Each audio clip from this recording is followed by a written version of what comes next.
Hello everyone, here's Paul from rmpforex.com. Today we will take a look at S&P 500 index. It renewed the all-time highs, telling us that the next economic downfall is cancelled for now, which means crisis is cancelled? Is it really so?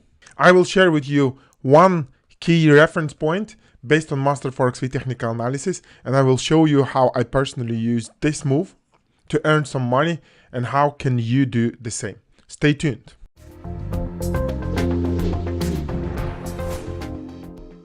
By the way, if you're not subscribed yet, please consider subscribing. And if you want me to look at a particular pair or instrument and share my opinion on it, leave the name of it in the comment section below. I don't promise to do it immediately, but I will come back on some stage and share my opinion on that instrument that you choose. So as you can see, S&P 500 index is at its all-time highs, obviously. For a start, let's figure out where is the new pivot point that is protecting this trend up. Based on Masterforex-V Technical analysis, the pivot point is here, as you can see. And this pivot simply means as long as it is not broken, this whole trend up will still be intact.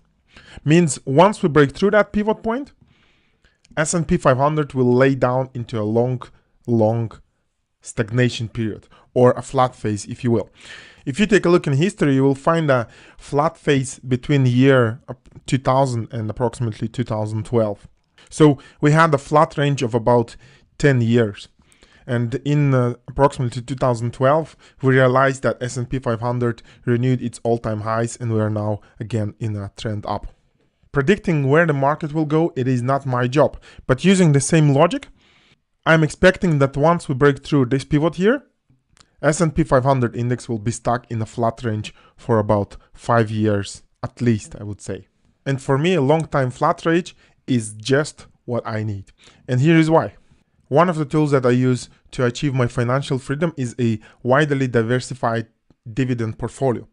Means I constantly look out to buy shares of good, trustworthy, well-known blue chip companies that constantly pay dividends but also constantly raise the amount of dividends they pay.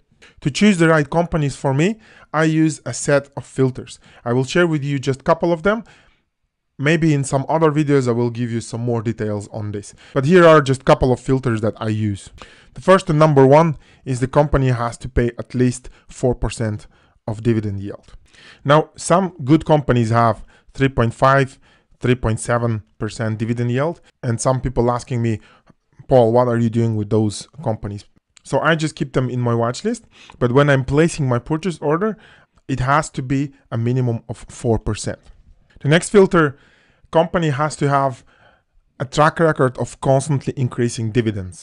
You can easily check that through a website like Yahoo Finance. And the last filter that I share with you today is a company has to cost $100 or less per share. If it costs more, it is too expensive for me. I will put it into my watch list, but I will have to wait and hope that this company will become cheaper to buy sometime later on. Also, it's fair to say that a large amount of companies that I choose are included into S&P 500 index. It's just how it is, not by my choice. So now that you know some of my filters, let's come back to the S&P 500 chart and to this pivot point here. Keeping in mind this pivot, and keep in mind that if we will break through this pivot, then the whole trend up of S&P 500 index will stop, will move into flat phase. Now I have three possible scenarios. The first scenario is if the S&P 500 will keep growing, most probably price of companies that I have in my portfolio will also keep going up. As I mentioned before, most of companies in my portfolio are the ones that are included in S&P 500 index. So these companies will keep paying me dividend and the price will keep going up as long as this pivot point is not broken, giving me some more capital gain. So you would think this is a very good scenario, yeah, but at the same time, it is not the best scenario for me. Because if S&P 500 index will keep going up, the other companies that are on my watch list, for example, the ones that are too expensive or not paying the right amount of dividends yet, they will become even more expensive. So for me, it will be even less chance to buy some shares of these companies. The second scenario, if S&P 500 index will come back to this pivot point and break through this pivot point, This is the best scenario for me, as this is an ideal situation for me. The share of companies that are too expensive for me, they will become cheaper, and I will have an opportunity to buy some of them and join the future upmarket when the crisis is finished, while getting paid dividends as well. So when the crisis that everyone's waiting for will start, for me it will be an ideal moment to buy some more shares that are trading on bargain price at that time. And the third scenario is more of an extension to the second one.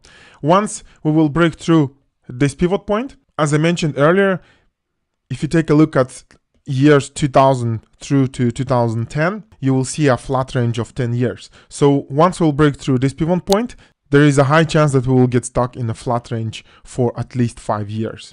For me and my portfolio, this means that my dividend paying companies will keep paying me dividends or a passive income in form of dividends while staying at lower prices per share.